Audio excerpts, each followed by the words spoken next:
Awesome. Hello, everybody. Great to be here today. I'm very excited by this panel. My name's Cato Pastoll. I'm the founder and CEO of a company called Loop Financial. And I have three amazing speakers with me here today that are going to talk about hacks to growing your retail channel. Maybe just as a quick introduction or kind of prelude to what we're about to talk about. When we were kind of running Loop during the pandemic, one of the things that we saw was a massive boom in e-commerce. And following the pandemic, a lot of those e-commerce businesses started to evolve into the retail space, and they built really robust businesses through that channel.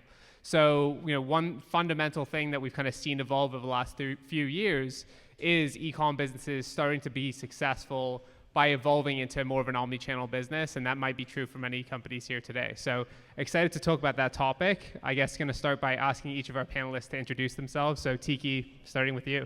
Yeah, thanks, man. My name is Tiki. I'm the CFO for Northbound. We are a Canadian, we call it ourselves a Canadiana brand. We've been around for 3 years, and we've got omni-channel and been with Loop since we started. So, awesome, thanks, Dani.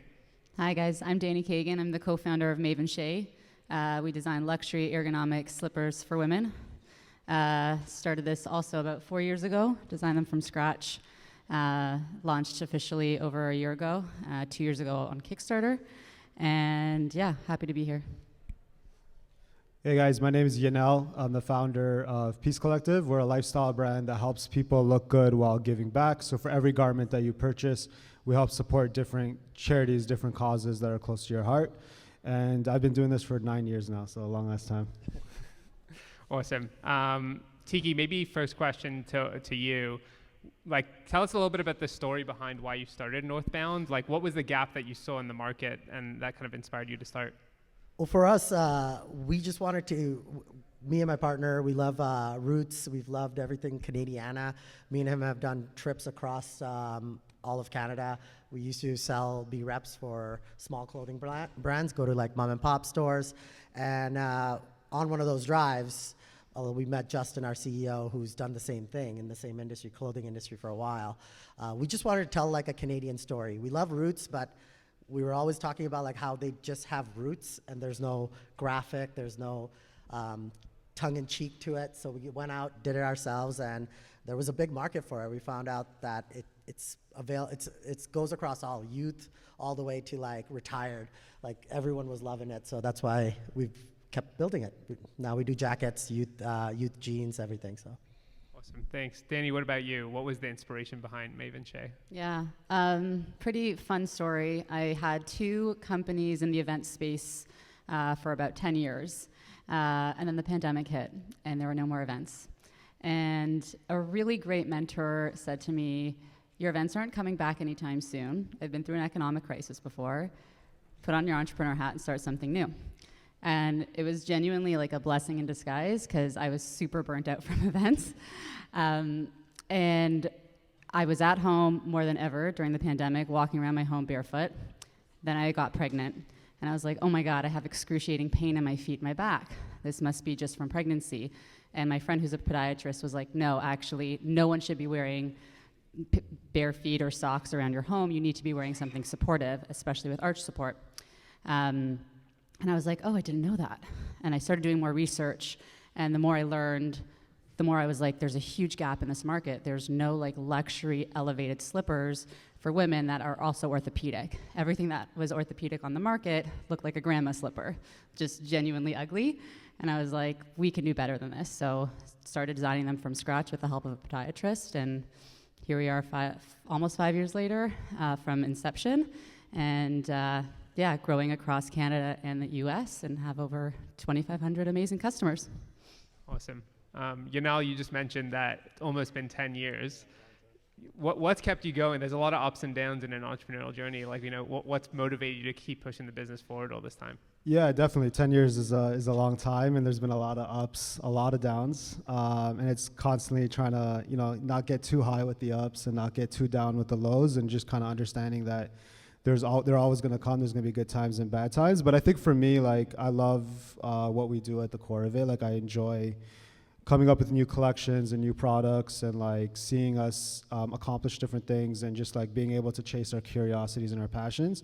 And another big thing is in 2020, like right before the pandemic, we set a big 10-year goal to raise $1 million for the different causes and charities by the year 2030. And we've raised just above 500,000, so we're on track for that goal. So I think that's another fun thing. When we launch different products, people get garments they love, but it's also doing some good along the way. Awesome. I love that story. Like, I think maybe just sticking with you, now kind of pivoting into the retail subject, I think of Peace Collective as very much an omni-channel brand. I've seen you literally in a retail store. I've seen you in other retailers online. Like, question for you is like, why have you invested in all of those channels? And maybe what have you learned along the way as you've built an omni-channel business? Yeah, I think for us, we've had brick and mortar since about 2016. And I think every channel serves its purpose. So obviously online, direct to consumer is our biggest channel. I'd say about 70, maybe about 60% now of our sales come from Ecom. Retail for us, we have 2 stores, and for us, our retail footprint is more about connecting with connecting with customers, meeting people, letting people touch the product in person, using those stores as a community hub. So for us, physical, like our own brick and mortar, I'm not looking at them as huge revenue generating centers, right? They're more going to break even, maybe make a small profit, but allow us to build community and allow us to connect with our customers. And then the fastest growing part of our business is the B2B side, so wholesale, selling into retail. And for us, our retailers are primarily sports teams. So we work with sports teams across the NBA, the MLB, Major League Soccer, all across Canada and the US, and we sell in stadium. And having that B2B channel, that wholesale channel, allows us to kind of have predictive revenue. We're able to kind of have a 6 to 12 month kind of calendar where we know we're getting buys ahead of time. We know where our revenues are going to come in the future. We're actually increasing quantities, so now we can tack on our own quantities potentially and have bigger buys, better economies of scale. So I think it's really getting into wholesale has allowed us to kind of just build more peaks, like e-com is tough, it's getting harder, and sometimes you might have a bad month, you might have a bad 2 months, it might be a bad week, and being in wholesale allows us to kind of have revenue maybe in those periods where e-com is struggling. So it kind of just allows us to, just be able to pivot and not be so reliant on one channel. And I think it's also a barrier to entry. Like there's so many brands now. Anybody with a cell phone can start a brand, which is amazing, but there's so much competition. So you got to find ways to separate yourself.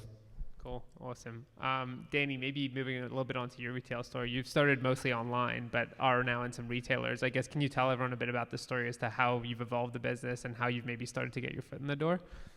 So when we started in COVID, we're like, we're going to be online only. We're going to be D2C, and that's going to work. And then fast forward, as we got into the market, we were like, we need to be in retailers. Our target demographic likes to touch and feel the product, wants to go in and try them on. Footwear is like really interesting because there's tons of people who shop for footwear online, but there's a whole bunch of people who really need to go into store. And so we quickly pivoted and thought, okay, we need to get into store. And so we were actually really scrappy about it to start. And I think it's a really great way to just also go in and learn about the retail side yourself. Me and my co-founder Victoria would literally walk the streets of Toronto, and anytime we were traveling, would walk the streets of that city and go into retail stores, give them our catalog, show them our product, and actually just like make relationships that way. And that's literally how we got into our first 10 retailers. So I always encourage people to just like go out there and talk to people and see what it's like and see what the demand is like for your product in retail, because that's how we got started. Fast forward now a little bit later, we are now working with an agent to help us with Canadian wholesale. We have a U.S. rep helping us with U.S. wholesale, which has been a blessing because also they can take a lot of that stuff off your plate, which is really nice. But it doesn't mean that we still don't go into places and make relationships with people. So we're in about 20 boutiques across Canada right now. And I would also just add that it's really important that you do that stuff yourself to begin with so that you really understand how to get into retail. I found that was really, really valuable for us in growth. Awesome. Tiki, retail's been a big part, or kind of B2B has been a huge part of your business. I guess maybe can you talk a little bit about how you got some of those initial meetings with retailers, thinking back to when you first got started, and how have you maintained those relationships and grown them over time? Yeah. I mimic a lot of what you're saying. It was me and my partners going to a lot of shows, like trade shows. We had, there's a lot of clothing shows where you can get a booth, showcase it to buyers. When people were coming, it was really tough to get people to our booth, but once they got in and we did a presentation of each SKU, we saw their first orders being like $500, but we do 2 releases a season. Those same customers saw the return, and we're now sometimes do 10x on that, right? So I think I found that every time we went to these shows, we saw the same buyers. We would call them up and tell them stuff. Like, it was a relationship that we built. So when they got into another big box store, we were like the first call. So that really helped us scale. The e-commerce side was great for us because it tells the story of it tells the brand and what we are about. But in order to keep up with the growth, that retail side really helps, because with e-commerce, it's a slow growth. With retail, I was able to get those, order more inventory and keep building. So I think it really got us to our 7-year mark within 3 years. Very cool. Like one of the things that we've heard from some of the companies we've worked with at Loop is that as they've scaled across different channels, they have a hard time managing their brand identity and experience because you're dealing with different channels. Has that been a challenge for you at all? Like, how have you maintained the ability across, your own direct-to-consumer experiences, but also selling indirectly? Yeah, for us, I think we always want to make sure who we're working with is somebody that's gonna like amplify our brand and kind of like be really push the brand forward. So anytime we're working with a retailer, or like with one of the sports teams, we're making sure that they are buying into the brand because they believe in the brand, right? So that means they're making sure that we have at display, communicating the brand, communicating the give back, or making sure that we're working with their social teams even, right? So it's like we're working with their marketing team or their social team on how we want the product to be communicated, or like can we do a collaborative marketing or whatever we can do to kind of help tell our brand story, because especially where we sell to, a lot of the times it's going to be in a stadium, it's going to be, people are going to the game at halftime, it's just sitting with like 20 other products. So we try to make sure that we're working with each brand on coming up with unique marketing strategies. And I actually think that's a benefit of being an e-com brand and having our own brand identity, is like a lot of the times if you're wholesale only, customers, you don't have a way to communicate to customers. So for us, that's like an added value that we give to the retailers we work with, is like, hey, we have our own marketing, we have our own email list, we have our own social. We're going to really push this. We're going to get people to come into the stadium and purchase. Danny, maybe like building on that a bit, like how has your e-commerce presence helped with those retailer conversations? Like, so, what has been the way of maintaining that presence and kind of using your online as an amplifier for the retail conversations?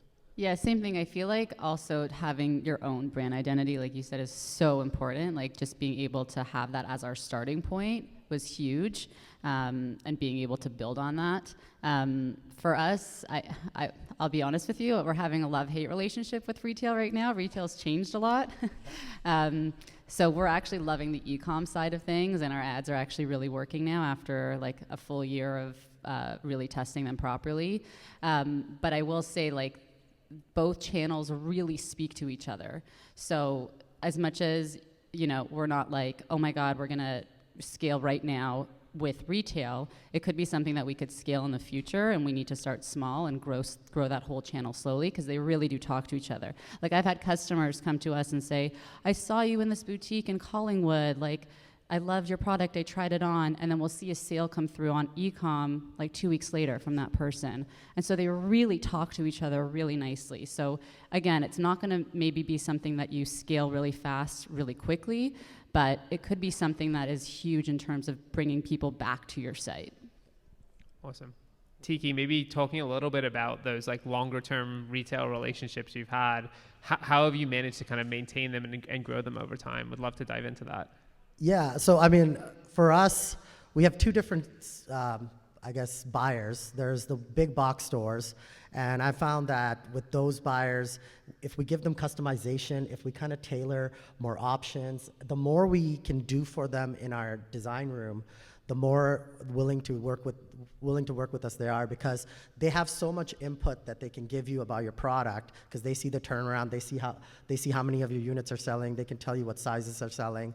They have all that data. For example, Mark's Men's Warehouse has a back engine that gives them all that number, and I get a report every month. Simon's has something similar. TJ Maxx has a weekly report that they give, and all that data helps us. But the main thing is talking to the buyer and saying, what would you like to see in our next catalog? How can we get, what colors would you like? And then pushing that into a tailored catalog for them. Now, on the other side of that is boutique stores. We have about 700 boutique stores, and they range from anywhere from $500 to $10,000 orders. Those are similar to where I was saying we go to the trade shows. I've had buyers of those stores come up to me when I'm just selling at the booth and say, your stuff does not sell at all. We don't want it at all. Right? And then we're like, okay, which ones did you take? Can you point them out? Can you show me? And then we found out that in Saskatchewan, there's a different style of buying compared to BC. BC likes more water. BC likes ocean, mountains. Saskatchewan was more prairies. It was like, so, we got different input from all buyers. And through that, we've been able to keep the business or expand. Awesome. Maybe anything to add on that kind of similar question with, working with some of the sports franchises, et cetera, like what's that kind of relationship management been like? Yeah, for us, it's really key because there's not that many of them. So, right, you burn a relationship, you're kind of screwed. But no, I think it's like really trying to go above and beyond. One thing we always try to do is, which is a lot extra work, but for example, we might sell Boston Celtics gear on our site, right? But when we work with the Boston Celtics franchise, we're trying to develop them a product line for their stadium so that we're not kind of cannibalizing that. So it's really working with the buyers and really developing a relationship. And at the end of the day, I found that buyers are overworked and exhausted and can barely have time to respond to their own email.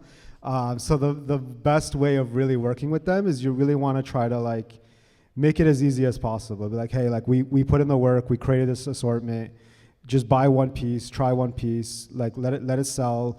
I'll come back to you. Hopefully we'll build a bigger program, and kind of just really being the person that they can go to when they need results, or they're in a pinch and they need some help. So I found that being willing to really answer their questions and them looking at you as somebody who's easing their problems is the best way to build a relationship and get to a point where you're going to get those larger orders. You can't come in from day one and think they're going to place a $50,000 order just because you have good product like that. They're not really thinking about it like that. You have to slowly build the relationship over time.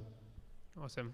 Next kind of category I'd love to ask all of you about is the challenges of scaling up. So a lot of e-commerce businesses will work on, small quantity orders, but as you go into, large retail B2B orders, you need a lot more inventory to be able to produce that first order. So Dani, maybe just starting with you, are there any kind of unexpected hurdles or obstacles that you faced as you were kind of starting to scale up production? Yes. We have a massive inventory problem right now. We just don't have enough inventory. We were like, yeah, this is a good order. Well, this will last us, 6 to 8 months, and we've sold out of product. Again, great problem to have, not complaining, but it also sets us back.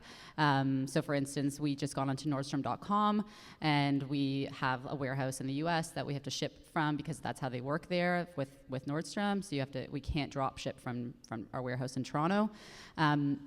And we just don't have enough inventory, so all of our SKUs are scattered. So we'll be out of a size 6, and we'll only have sizes 9 and 10 in a certain style, and that really kills you because the customer now doesn't want to shop. They're like, I want the leopard Audreys. This is what I came to the site for, and we're out of stock. So that's been the biggest challenge for us, and that's also just been a challenge for us on the ecom side too. So just getting enough cash flow to really make the big orders. That's been probably our biggest challenge to date, inventory. Awesome. Tiki, what about you? Obviously, lots of large orders all the time. How do you manage it? I mean, inventory management is key. We've learned through similar experiences. I think one of the great things about the retail side is the ability to finance that PO. With our e-commerce growth, you can have some months which are great, and there's the profit to order more inventory, but it's very difficult to gauge. So I like the retail side because a buyer usually puts in an order 4 or 5 months in advance for us, and we can finance that and buy all the inventory along with the retailer side. So it's helped you grow. But we found having a secondary sales channel, so essentially not sitting on stale inventory, is a major, it's the most important form of management. We tend to sell our 2-season-old inventory to winners. We sell it at cost or at a loss, but the cost of holding on to that is so high that we just have to keep moving forward and, effectively ordering correctly and hoping not to have enough in the back end, because it is the best. But It's a good problem, not complaining. It's definitely tough. Awesome. Yanal, what about you and Yeah, scaling up? I definitely think it's probably my biggest pain point in life. So like I think about it a lot. But it's definitely a challenge. Like I think like one thing that's really tough as well is like when you're trying to grow ecom aggressively and then you're trying to grow your B2B, they kind of sometimes can cannibalize resources from each other, right? So sometimes it's great when you're like, oh, I got this huge purchase order from this retailer, I got a bunch of them, and then you ship, you have net 30 terms, and for some reason that retailer decides that I'm not going to pay you for 120 days. And then now you're kind of trying to figure that out, and now you got to finance ecom inventory. So that's probably the toughest part, I'd say, about being omni-channel, is like really trying to understand the different like lines of businesses and making sure one is not cannibalizing and eating away at the other. And that can go for design resources, that can go for anything. So that's definitely a challenge for us. But for us on the ecom side, we've really like strengthened and kind of built a more kind of like in the moment, we do a lot of styles on demand. We do a lot of things like that. So we're minimizing the inventory on the online side and more placing small bets on what we think will succeed. And on the retail side, like Loop's been a great partner, just trying to really understand the business cycle for how you're going to finance those POs. What are you going to do if that retailer's rate? How do you incentivize that retailer to pay early? And also your suppliers, right? So if go to your supplier and you're like, hey, I got these huge orders from these reputable companies, maybe they'll extend your terms a bit more. And I think it's just understanding your cash flow cycles and just how to be in a position where you're mapping it all out and you're not going to get caught flat-footed. Cool. Appreciate the shout out. It just kind of maybe one follow-up question on that is like, you have these different channels and they have kind of different inventory requirements across the different channels. Like, have there been, how have you managed that? Have you got systems in place to track it? Do you have a team that specifically does that?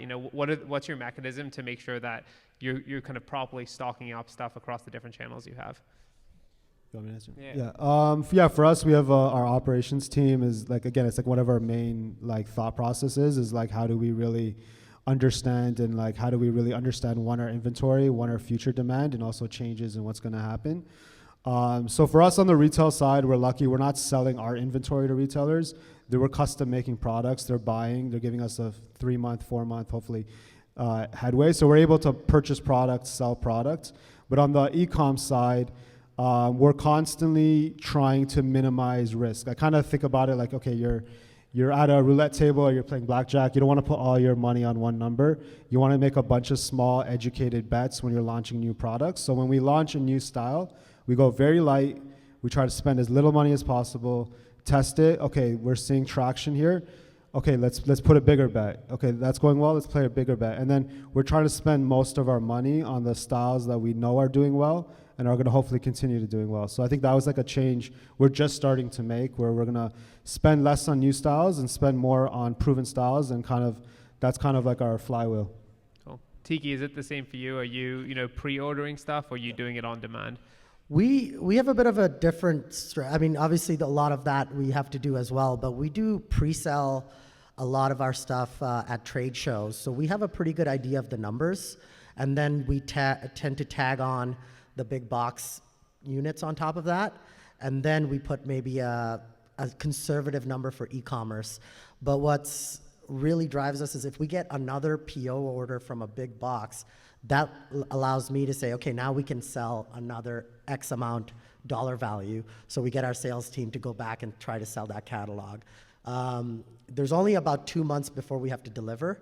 So we have to put in our order 2 months before the delivery date. So there's a bit of a window for us to sell.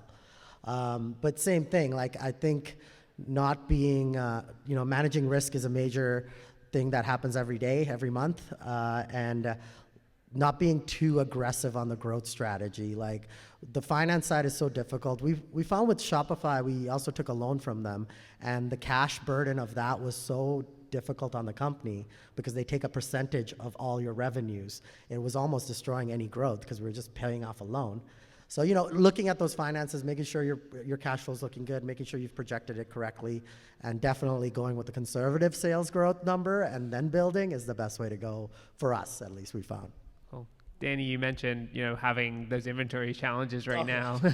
What are going to be some of the things maybe going forward that you're going to tweak or change to try to like overcome those challenges going forwards? Yeah, our strategy, even since the beginning with Kickstarter, has been pre-orders.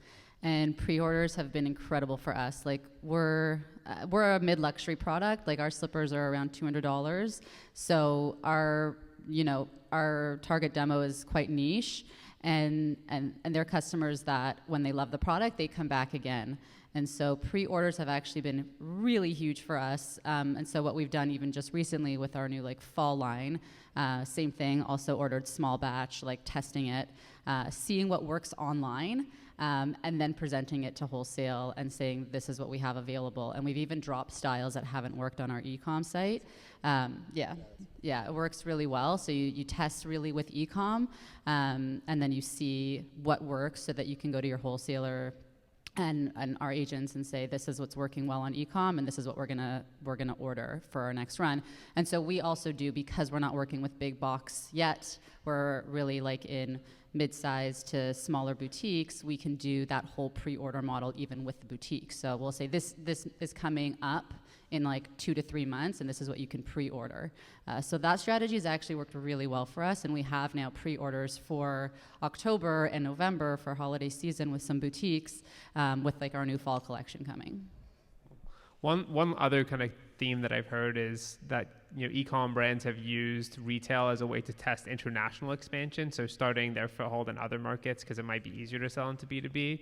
Just curious to know, maybe Tiki, starting with you, you know, obviously selling, I think, into the US as well. Was that a way to get into the market for you? We've actually found, you know, Shopify isn't that big in everywhere. Like Japan has its own one, and we really like Japan as an expansion point for just passion lately. I wanted to go there. So when we worked with the Trade Commission, they actually had a lot of knowledge of where to go, who to talk to. Vancouver Trade Commission, because I'm on the other side, was very helpful.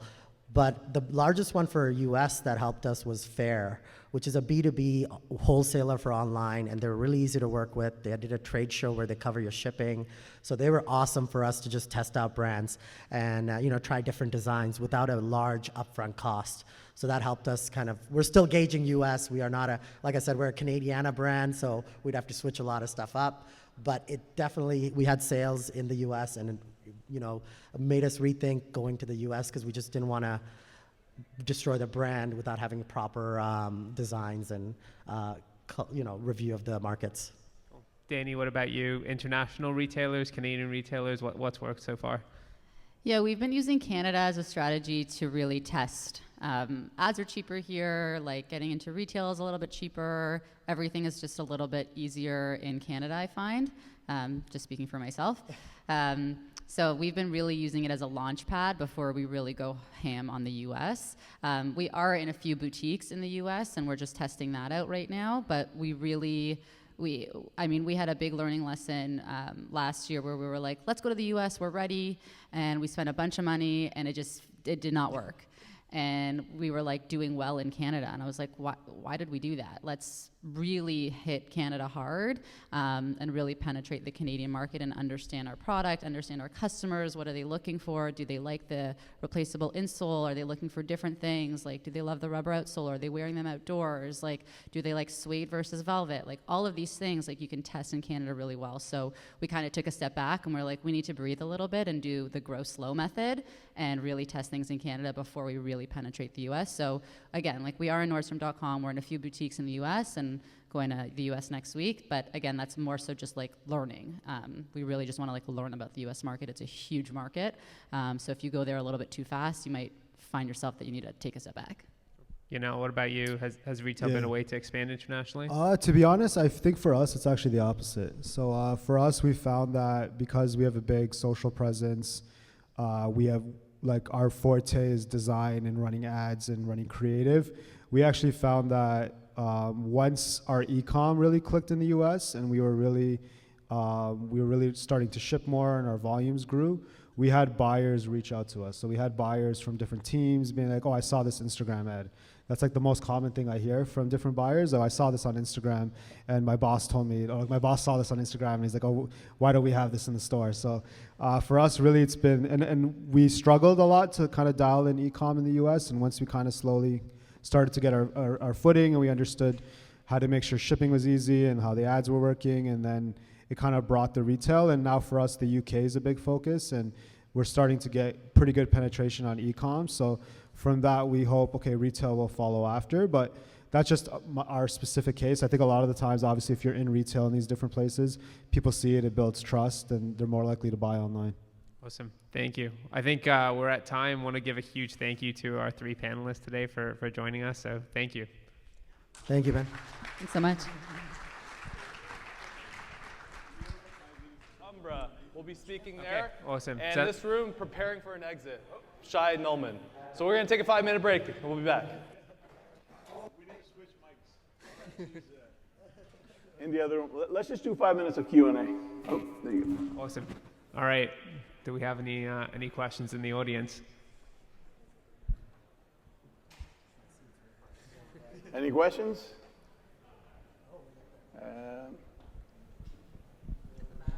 Right here. Hey, what's your question? Hey, just a question about getting a wholesale rep. Did you find that you, in your earlier time of trying to do wholesale, did you try to get a rep first, and was it easier? This is for Dani. Was it easier once you got yourself into a few stores to then find a sales rep? Absolutely. I think it was like the best thing that we could have possibly done, because we just showed proof of concept. Like, we already had 10 boutiques like lined up that liked the product and were already selling it. So that really got us, first of all, we understood what kind of rep we wanted to get, because I think it's important that you don't just go with like anyone. It's important to go with someone that like really understands your brand and has other brands in their wheelhouse that are similar and aligned. So I really learned early on that we really needed someone who was in like the mid-luxury category, who carried other brands that were similar to ours, also like lifestyle and not just footwear, because we're not just footwear, like we're very much a lifestyle brand. So yeah, I think that was like a great strategy and helped us really find the right rep. Awesome, thank you. We got time for one more question. Any other questions? Right over there.